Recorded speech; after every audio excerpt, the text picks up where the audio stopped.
Hello friends आम्भे माने एबे city exam रे पॉलिटिकल साइंस रो आसुतिबा किछि सिलेक्टेड क्वेश्चन डिस्कशन करिवु जहा कि आपण मानक पई बहुत इंपोर्टेंट। आपण माने जदी सिटी एग्जाम पई प्रिपेयर करूचंती ताले भलो भाबरे वीडियो को प्रथम शेष पर्यंत देखंतु काहे कि ना एई टाइप रो क्वेश्चन नै प्रति वर्ष एग्जाम रे आसुची। आपण जदी प्रतिदिन ए भली वीडियो देखिबा को चाहउचंती ताले हम चैनल को सब्सक्राइब करंतु एवं नोटिफिकेशन बटन को ऑन कर रखंतु जहाँफल नेक्स्ट वीडियो जो भी अपडेट हे आपने जानीपारे और आपको एग्जाम प्रिपरेशन हो पारे। एवं यही क्लास रे आपको आमर आउ एक स्पेशल क्लास विषय में जनइबी जो थे आपण मैंने जॉइन हो 100% सक्सेस पाइपर और आपंकर टीचर होगा स्वप्न को पूरण करेंगे। तेज चलतु आज क्लास टी को स्टार्ट करवा। तो फ्रेंड्स आम मैंने 1 नंबर रु 60 नंबर पर्यंत समस्त क्वेश्चन अलरेडी डिस्कसन कर सारीचु। आपने जब देखी ना ताले वीडियो डिस्क्रिप्शन में तार लिंक दी जाए क्लिक कर देखिपारे और निहत भाव से वीडियो गुड़ी देखी दिंतु कहीं समस्त क्वेश्चन आपण बहुत इंपोर्टेंट। तेज चलतु आज फास्ट क्वेश्चन जहाँकि 61 नंबर क्वेश्चन कौन रही देखा। ओडिशा रे केते गोटी विज्ञापित परिषद अंचल अच्छी 65टी 66टी 67टी 68टी। राइट आंसर होउची ऑप्शन बी 66टी। विज्ञापित अंचल परिषद रे केउं व्यक्ति सरकार को परिषद संक्रांतीय समस्त तथ्य देइथांती। कार्यनिर्वाही अधिकारी जिलापाल चेयरमैन उपजिलापाल। राइट आंसर होउची ऑप्शन ए कार्यनिर्वाही अधिकारी। आम देश रे सहरांचल स्वायत्त शासन व्यवस्था थिबा संस्था गुड़िक केउं भित्तिरे गठित हुए। सहरर आयतन सहरर व्यावसायिक संस्था सहरर लोकसंख्या सहरर लोकमानक चाहिदा। राइट आंसर होउची ऑप्शन सी सहरर लोकसंख्या। 1972 मसीह रे वारेन हेस्टिंग्स को द्वारा जिला मानक पई केउं पदवी सृष्टि करा जायतिला। तहसीलदार ब्लॉक उन्नयन अधिकारी प्रकल्प निर्देशक जिलापाल। राइट आंसर होउची ऑप्शन डी जिलापाल। ब्रिटिश शासन समय रे जिलापाल को कलेक्टर कहा जाउथिला। तांको कार्य को कलेक्टरेट कहउथिले। एही कलेक्टर को कार्य कौन थिला? भू राजस्व आदाय मकदमार विचार रिलीफ बंटन शांति श्रृंखला रक्षा। तार राइट आंसर होउची ऑप्शन ए भू राजस्व आदाय। जड़े व्यक्ति जिलापाल पदवी रे अधिष्ठित होगापाई निम्नोक्त केउं योग्यता रहिबा आवश्यक? विश्वस्त सेवा प्रदानकारी सर्वभारतीय प्रशासनिक सेवा अधिकारी कार्यदक्ष पदाधिकारी ख्यातनामा स्वेच्छासेवी। राइट आंसर होउची ऑप्शन बी सर्वभारतीय प्रशासनिक सेवा अधिकारी। जिला अंतर्भुक्त लोकसभा निर्वाचन मंडली पाई रिटर्निंग ऑफिसर भावे किए कार्यनिर्वाह करती? उपजिलापाल जिला निर्वाचन अधिकारी तहसीलदार जिलापाल। राइट आंसर होउची ऑप्शन डी जिलापाल। जिलापाल जिला ग्रामीण उन्नयन संस्थार केउं पदवीर अधिकारी? सहयोगी सभ्य संस्थार संगठक संयोजक मुख्य कार्यनिर्वाही अधिकारी। राइट आंसर होउची ऑप्शन डी मुख्य कार्यनिर्वाही अधिकारी। नेक्स्ट क्वेश्चन कौन रही? निम्नोक्त मध्यरु केउंटी जिलापालको कर्तृत्वाधीन अटे? बेसामरिक प्रतिरक्षा कार्यक्रम पौढ़ शिक्षा केंद्र स्थापन पानीय जल जगाण कार्यक्रम कर्म नियुक्ति संस्था परिचालना। राइट आंसर ऑप्शन ए बेसामरिक प्रतिरक्षा कार्यक्रम। निम्नोक्त मानक मध्यरु किए जिला ग्राम्य उन्नयन संस्थार सभ्य नुहंती? रिजर्व बैंक प्रतिनिधि विधायक पंचायत समिति सभ्य ग्रामीण महिला प्रतिनिधि। Right answer option C panchayat समिति सभ्य। नेक्स्ट क्वेश्चन देखंतु जिलार प्रशासनिक सर्वोच्च अधिकारी किए अटंती? जिलापाल पुलिस कमिशनर जिला उन्नयन अधिकारी कौन सिटी नुहे? तार राइट आंसर होउची ऑप्शन ए जिलापाल। देखो क्वेश्चन टी कौन रही? कबीरपुर और महाजनपुर दुईटी पड़ोशी ग्राम उभय ग्राम मध्य सुसंपर्क रही। दुई ग्रामर मुखिया लोक मध्य मझी मझीरे सांस्कृतिक कार्यक्रम पर योजना करा जाए। पाला जात्रा विभिन्न पर्वपर्वाणी उभय ग्रामर सहयोग अनुष्ठित हुए। हठात क्रिकेट खेल को भित्ति करी ଦୁଇ ଗ୍ରାମର ପିଲାଙ୍କ ମଧ୍ୟରେ ବିବାଦ ଘଟିଲା, ଯାହାକି ଦୁଇ ଗ୍ରାମ ମଧ୍ୟରେ ସଂଘର୍ଷ ଲାଗି ରହିଲା। ଏପରିକି ପରସ୍ପର ମଧ୍ୟରେ ମରଣାନ୍ତକ ଆକ୍ରମଣ ହୋଇ ବିରାଟ ଦୁର୍ଘଟଣା ଘଟିଲା। ଏପରି କ୍ଷେତ୍ରରେ ସେହି ଦୁଇ ଗ୍ରାମରେ ଶାନ୍ତି ଶୃଙ୍ଖଳା ରକ୍ଷା କରିବାର ଦାୟିତ୍ୱ କାହାର ଅଟେ? ଜିଲ୍ଲାପାଳଙ୍କର, ଆରକ୍ଷୀ ଅଧୀକ୍ଷକଙ୍କର, ଜିଲ୍ଲା ପ୍ରକଳ୍ପ ଅଧିକାରୀଙ୍କର, ଗ୍ରାମର ମୁଖିଆମାନଙ୍କର। ତ ରାଇଟ୍ ଆନ୍ସର୍ ହେଉଛି ଅପସନ୍ ଏ, ଜିଲ୍ଲାପାଳଙ୍କର। ଜିଲ୍ଲା ମଧ୍ୟରେ କେଉଁ ଘଟଣା ସମ୍ପର୍କିତ ରିପୋର୍ଟ ବା ବିବରଣୀ ଜିଲ୍ଲାପାଳ ସରକାରଙ୍କ ନିକଟକୁ ନିୟମିତ ପଠାନ୍ତି? ମାସିକ ଖର୍ଚ୍ଚ, ମାସିକ ଅପରାଧ, ମାସିକ ଉନ୍ନୟନମୂଳକ କାର୍ଯ୍ୟ, ମାସିକ ଗସ୍ତ ବିବରଣୀ। ରାଇଟ୍ ଆନ୍ସର୍ ହେଉଛି ଅପସନ୍ ବି, ମାସିକ ଅପରାଧ।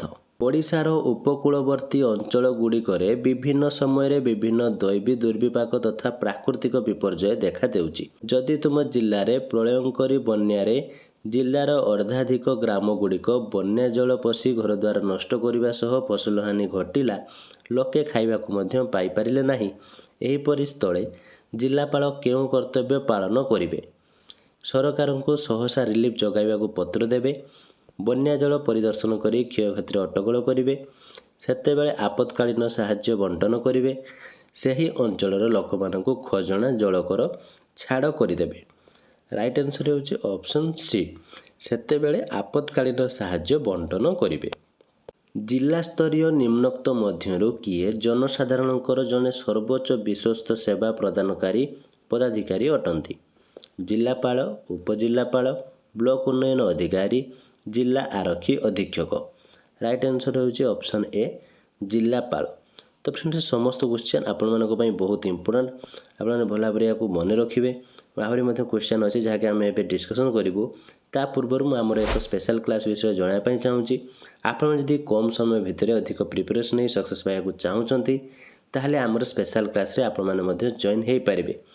ଯେଉଁଥିରେ ଜଏନ୍ ହେଲେ ଆପଣମାନଙ୍କୁ syllabus wise class, study material, free PDF, previous year question ସହ ହ୍ୱାଟ୍ସଆପ୍ ସପୋର୍ଟ ମିଳିଯିବ ଓ ଆପଣଙ୍କୁ ମଧ୍ୟ ଲାଇଫ୍ ଟାଇମ୍ ଆକ୍ସେସ୍ ଦିଆଯିବ, ଯେଉଁଥିରେ ଆପଣମାନେ ଭଲ ଭାବରେ ନିଜକୁ ପ୍ରିପେୟାର କରି ଆପଣମାନେ ସିଟି ଏକ୍ଜାମ୍ରେ 100% ସକ୍ସେସ୍ ପାଇପାରିବେ ଓ ଆପଣଙ୍କର ଟିଚର୍ ହେବା ସ୍ୱପ୍ନକୁ ମଧ୍ୟ ପୂରଣ କରିପାରିବେ। କ୍ଲାସ୍ରେ ଜଏନ୍ ହେବାକୁ ଚାହୁଁଥିଲେ ଦିଆଯାଇଥିବା ହ୍ୱାଟ୍ସଆପ୍ ନମ୍ବରରେ ଜଏନ୍ ଲେଖି ମେସେଜ୍ କରନ୍ତୁ କିମ୍ବା ଭିଡ଼ିଓର ଡେସ୍କ୍ରିପ୍ସନ୍ରେ ମଧ୍ୟ ଜଏନ୍ର ଲିଙ୍କ୍ ଦିଆଯାଇଛି, ସେଠାରେ କ୍ଲିକ୍ କରି ମଧ୍ୟ ଜଏନ୍ ହୋଇପାରିବେ। ତେବେ ଆମେ ଚାଲନ୍ତୁ ଆମର କ୍ୱେଶ୍ଚନ୍ ଉପରକୁ ଯିବା। ଆମର କ୍ୱେଶ୍ଚନ୍ କ'ଣ ରହିଛି? ନିମ୍ନୋକ୍ତ ମଧ୍ୟରୁ କେଉଁଟି ଗ୍ରାମୀଣ ଉନ୍ନୟନ ସଂସ୍ଥାର ମୂଳମନ୍ତ୍ର ଅଟେ? ଦାରିଦ୍ର୍ୟ ଦୂରୀକରଣ, ଦାରିଦ୍ର୍ୟ ଦୂରୀକରଣ ଜରିଆରେ ବାସଗୃହ ଯୋଗାଣ, ଆତ୍ମନିଯୁକ୍ତି ମାଧ୍ୟମରେ ଦାରିଦ୍ର୍ୟ ଦୂରୀକରଣ, ଆତ୍ମନିଯୁକ୍ତି ଓ କର୍ମନିଯୁକ୍ତି ମାଧ୍ୟମରେ ଦାରିଦ୍ର୍ୟ ଦୂରୀକରଣ।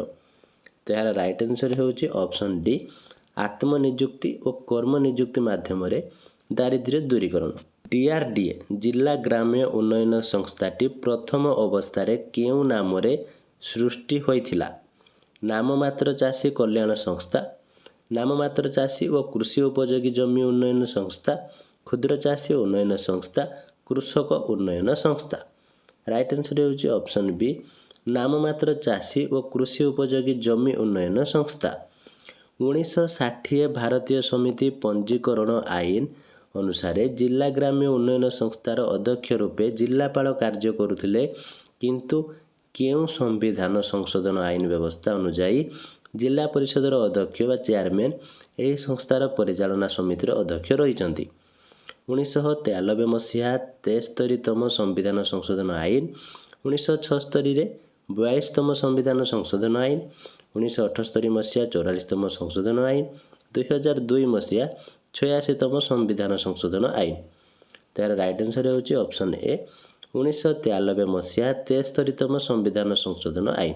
ନେକ୍ସଟ କ୍ୱେଶ୍ଚନ୍ ଦେଖନ୍ତୁ କ'ଣ ରହିଛି? ଜିଲ୍ଲା ଗ୍ରାମ୍ୟ ଉନ୍ନୟନ ସଂସ୍ଥାର ପରିଚାଳନା ଦାୟିତ୍ୱ କିଏ ତୁଲାଇଥାନ୍ତି? ବ୍ୟାଙ୍କ ମୁଖ୍ୟ ଅଧିକାରୀ, ଉପଜିଲ୍ଲାପାଳ, ତହସିଲଦାର, ପ୍ରକଳ୍ପ ନିର୍ଦ୍ଦେଶକ। ରାଇଟ୍ ଆନ୍ସର୍ ହେଉଛି ଅପସନ୍ ଡି, ପ୍ରକଳ୍ପ ନିର୍ଦ୍ଦେଶକ। ପ୍ରତି ଜିଲ୍ଲାସ୍ତରୀୟ ଗ୍ରାମୀଣ ଉନ୍ନୟନ ସଂସ୍ଥାରେ 7ଗୋଟି ଅନୁବିଭାଗ ରହିଛି। ପ୍ରତି ବିଭାଗର ଦାୟିତ୍ୱରେ ଯିଏ ଥାଆନ୍ତି ତାଙ୍କୁ କ'ଣ କୁହାଯାଏ? ସହକାରୀ ପ୍ରକଳ୍ପ ନିର୍ଦ୍ଦେଶକ, ଉପନିର୍ଦ୍ଦେଶକ, ନିର୍ଦ୍ଦେଶକ, ପ୍ରକଳ୍ପ ସଂଯୋଜକ। ରାଇଟ୍ ଆନ୍ସର୍ ହେଉଛି ଅପସନ୍ ଏ, ସରକାରୀ ପ୍ରକଳ୍ପ ନିର୍ଦ୍ଦେଶକ। କୌଣସି ସ୍ଥାନରେ ଶାନ୍ତି ଶୃଙ୍ଖଳା ଭଙ୍ଗ ଆଶଙ୍କା ଥିଲେ ସେ ସ୍ଥାନକୁ କେଉଁମାନଙ୍କୁ ନିଯୁକ୍ତି କରାଯାଏ? ଗ୍ରାମରକ୍ଷୀ, ହୋମଗାର୍ଡ଼ ବାହିନୀ, ପୋଲିସ ବାହିନୀ, ସେନାବାହିନୀ। ତାର ରାଇଟ୍ ଆନ୍ସର୍ ହେଉଛି ଅପସନ୍ ସି, ପୋଲିସ ବାହିନୀ। ନିମ୍ନୋକ୍ତ ମଧ୍ୟରୁ କେଉଁଟି ଜିଲ୍ଲା ପରିଷଦର ଅନୁବିଭାଗ ଅନ୍ତର୍ଗତ ଅଟେ? ଶିକ୍ଷା ଜିଲ୍ଲା, ଋଣ ନିବେଶ ବ୍ୟାଙ୍କ, ଦୈବୀ ଦୁର୍ବିପାକ ସଂସ୍ଥା, ଆତ୍ମନିଯୁକ୍ତି ଶାଖା। ତ ରାଇଟ୍ ଆନ୍ସର୍ ହେଉଛି ଅପସନ୍ ଡି, ଆତ୍ମନିଯୁକ୍ତି ଶାଖା। ଜିଲ୍ଲାର ଥିବା ସମସ୍ତ ପଞ୍ଚାୟତ ସମିତିର ଅଧ୍ୟକ୍ଷମାନଙ୍କ ମଧ୍ୟରୁ ପ୍ରତିବର୍ଷ କେତେ ପ୍ରତିଶତ ଅଧ୍ୟକ୍ଷ ସଭ୍ୟ ରୂପେ ଜିଲ୍ଲା ପରିଷଦକୁ ଯାଇଥାନ୍ତି? 2/3, 1/3, 1/4, 1/5। ରାଇଟ୍ ଆନ୍ସର୍ ହେଉଛି ଅପସନ୍ ବି, 1/3। ଜିଲ୍ଲା ଗ୍ରାମ୍ୟ ଉନ୍ନୟନ ସଂସ୍ଥାରେ କେଉଁ ସରକାରୀ ଅଫିସରଗଣ ସମ୍ପୃକ୍ତ ନୁହନ୍ତି? ଉପଜିଲ୍ଲାପାଳ, ବ୍ଲକ ଉନ୍ନୟନ ଅଧିକାରୀ, ମହିଳା ଓ ଶିଶୁ ମଙ୍ଗଳ ଅଧିକାରୀ, ଜିଲ୍ଲା ଶିକ୍ଷା ନିରୀକ୍ଷକ। ତ ରାଇଟ୍ ଆନ୍ସର୍ ହେଉଛି ଅପସନ୍ ଡି, ଜିଲ୍ଲା ଶିକ୍ଷା ନିରୀକ୍ଷକ। ନେକ୍ସଟ କ୍ୱେଶ୍ଚନ୍ କ'ଣ ରହିଛି? ଜିଲ୍ଲାପାଳ କାହା ସାହାଯ୍ୟରେ ଜିଲ୍ଲାରେ ଶାନ୍ତି ଶୃଙ୍ଖଳା ରକ୍ଷା କରନ୍ତି? ପୋଲିସ କମିଶନର, ଜିଲ୍ଲା ଆରକ୍ଷୀ ଅଧୀକ୍ଷକ SP ଏବଂ ତାଙ୍କ ଅଧୀନସ୍ଥ ପୋଲିସ ବାହିନୀ ସହାୟତାରେ, DCPଙ୍କ ସହାୟତାରେ, ଉପରୋକ୍ତ ମଧ୍ୟରୁ କୌଣସିଟି ନୁହେଁ। ରାଇଟ୍ ଆନ୍ସର୍ ହେଉଛି ଅପସନ୍ ବି, ଜିଲ୍ଲା ଆରକ୍ଷୀ ଅଧୀକ୍ଷକ ବା SP ଏବଂ ତାଙ୍କ ଅଧୀନସ୍ଥ ପୋଲିସ ବାହିନୀ ସହାୟତାରେ। ଜିଲ୍ଲା ଗ୍ରାମ୍ୟ ଉନ୍ନୟନ ସଂସ୍ଥା ସମ୍ପର୍କରେ କେଉଁଟି ସତ୍ୟ ନୁହେଁ? 1980 ମସିହା ଏପ୍ରିଲ 1 ତାରିଖ ଠାରୁ ଜିଲ୍ଲା ଗ୍ରାମ୍ୟ ଉନ୍ନୟନ ସଂସ୍ଥା DRDA କାର୍ଯ୍ୟ କରୁଛି। ବିଭିନ୍ନ ଦାରିଦ୍ର୍ୟ ଦୂରୀକରଣ ଯୋଜନାର ସଫଳ ରୂପାୟନ କରାଇବା ଏହାର ଏକ ମୂଳ ଲକ୍ଷ୍ୟ। ଜିଲ୍ଲାର ସର୍ବାଙ୍ଗୀନ ଉନ୍ନତି ପାଇଁ ଉଦ୍ଦିଷ୍ଟ। ଉପରୋକ୍ତ ମଧ୍ୟରୁ କେଉଁଟି ନୁହେଁ? ରାଇଟ୍ ଆନ୍ସର୍ ହେଉଛି ଅପସନ୍ ସି, ଜିଲ୍ଲାର ସର୍ବାଙ୍ଗୀନ ଉନ୍ନତି ପାଇଁ ଉଦ୍ଦିଷ୍ଟ। ଜିଲ୍ଲାପାଳ କାହା ସାହାଯ୍ୟରେ ଭୂ ରାଜସ୍ୱ ଆଦାୟ କରନ୍ତି? ଜିଲ୍ଲାର ପୁଲିସ ନିରୀକ୍ଷକଙ୍କ, ସବ୍ କଲେକ୍ଟର, ଜିଲ୍ଲାର ଉପଖଣ୍ଡ ଅଧିକାରୀ ଓ ତହସିଲଦାର, ସବ୍ ରେଜିଷ୍ଟ୍ରାରଙ୍କ। ତା ରାଇଟ୍ ଆନ୍ସର୍ ହେଉଛି ଅପସନ୍ ସି, ଜିଲ୍ଲାର ଉପଖଣ୍ଡ ଅଧିକାରୀ ଓ ତହସିଲଦାର। ତ ଫ୍ରେଣ୍ଡସ୍, ଏ ସମସ୍ତ କ୍ୱେଶ୍ଚନ୍ ଆପଣମାନଙ୍କ ପାଇଁ ବହୁତ ଇମ୍ପୋର୍ଟାଣ୍ଟ। 1 ନମ୍ବରରୁ 87 ନମ୍ବର ପର୍ଯ୍ୟନ୍ତ ସମସ୍ତ କ୍ୱେଶ୍ଚନ୍କୁ ଭଲ ଭାବରେ ଆପଣମାନେ ପ୍ରିପାରେସନ୍ କରିଦିଅନ୍ତୁ, କାହିଁକିନା ଏଇ ଟାଇପ୍ର କ୍ୱେଶ୍ଚନ୍ ହିଁ ଆପଣଙ୍କର ଏକ୍ଜାମ୍ରେ ଆସୁଛି। ତ ଇଏ ଥିଲା ଆଜିର କ୍ଲାସ୍ଟି କେମିତି ଲାଗିଲା ଏବଂ ଯଦି କିଛି ଡାଉଟ୍ ଥାଏ କମେଣ୍ଟ ବକ୍ସରେ ନିଶ୍ଚିତ ଭାବରେ ଜଣାନ୍ତୁ। ଭିଡ଼ିଓଟି ଭଲ ଲାଗିଥିଲେ ଲାଇକ୍ କରନ୍ତୁ ଏବଂ ଆପଣଙ୍କର ସାଙ୍ଗସାଥି ଯଦି ସିଟି ପାଇଁ ପ୍ରିପେୟାର ହେଉଛନ୍ତି ତାହେଲେ ସେମାନଙ୍କୁ ମଧ୍ୟ ସେୟାର କରନ୍ତୁ, ଯାହାଫଳରେ ସେମାନେ ମଧ୍ୟ ନିଜକୁ ଏକ୍ଜାମ୍ ପାଇଁ ପ୍ରିପାରେସନ୍ କରିପାରିବେ। ଓ ଆପଣ ଯଦି ଆମ ସ୍ପେଶାଲ କ୍ଲାସ୍ରେ ଜଏନ୍ ହେବା ପାଇଁ ଚାହୁଁଛନ୍ତି ତାହେଲେ ଦେଇଥିବା ହ୍ୱାଟ୍ସଆପ୍ ନମ୍ବରରେ ଜଏନ୍ ଲେଖି ମେସେଜ୍ କରନ୍ତୁ, କିମ୍ବା ଭିଡ଼ିଓର ଡେସ୍କ୍ରିପସନ୍ରେ ମଧ୍ୟ ଜଏନ୍ର ଲିଙ୍କ୍ ଦିଆଯାଇଛି, ସେଠାରେ କ୍ଲିକ୍ କରି ମଧ୍ୟ ଜଏନ୍ ହୋଇପାରିବେ। ଏବଂ ଆପଣ ଯଦି ଆମ ଚ୍ୟାନେଲରେ ନୂଆ ଅଛନ୍ତି ତାହେଲେ ଆମ ଚ୍ୟାନେଲକୁ ସବସ୍କ୍ରାଇବ୍ କରି ନୋଟିଫିକେସନ୍ ବଟନ୍କୁ ଅନ୍ କରି ରଖନ୍ତୁ, ଯାହାଫଳରେ ଯେତେବେଳେ ବି ଆମ ଚ୍ୟାନେଲରେ ଭିଡ଼ିଓ ଅପଡ଼େଟ୍ ହେବ ଆପଣମାନେ ସର୍ବପ୍ରଥମେ ଜାଣିପାରିବେ। ତ ଆଜି ପାଇଁ ଏତିକି। Thank you.